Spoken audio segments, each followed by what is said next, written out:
So that's all we're doing. We're saying we start off with 100% of the light. How much do we get at the detector at the end? And as that number drops, it's because the energy is being absorbed. So we often have it that there's a confusion about the exhaust of any of the optical gas analyzers we talk about. If I change the pressure within the cell, within the stack, within the portion of the stack that the in situ is, within the cell of the in situ, if I change the pressure, I'm going to change the reaction. And why is that? I often give the explanation. A lot of times I'll actually take a mason jar and I'll fill it full of marshmallows. And I'll say, okay, I put 100 marshmallows in this mason jar. Is it full? Yeah. I add pressure, squeeze it down. Okay, it's not full now, so I add more marshmallows. Is it full? Yeah. Squeeze it down and add more.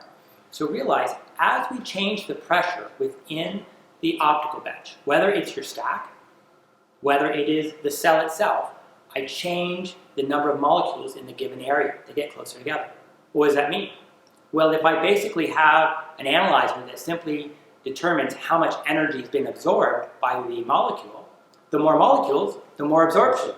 So I might put 100 ppm SO2 into the analyzer cell, but if I increase the pressure, I'm going to be reading 200 ppm on the analyzer, and I immediately say, the analyzer is not working. Analyzer is working fine. You basically have a restriction on your exhaust. In the case of a stack, you would have normal fluctuations in the stack pressure for a number of reasons. But if you're not monitoring the stack pressure, you're not going to get the correct reading. That's why it's really critical that with all optical analyzers, you vent to atmosphere, or if you're not in an application where you can vent to atmosphere, that you monitor that pressure and you correct it in real time. The other thing is, we're talking about pressure, and then previously we were talking about chemical reactions, agitation, mixing. Temperature plays a big part. Basically, if I have a cubic meter of air and I increase the temperature, that causes the molecules to increase their distance between one another. It actually expands, like you see in the balloon. And likewise, when it gets cold, it constricts. So if it expands and constricts, those molecules get closer together, farther away, just by temperature, not pressure, just by temperature. Then that's another effect that we need to make sure we're constantly monitoring the temperature or have a stable optical bench.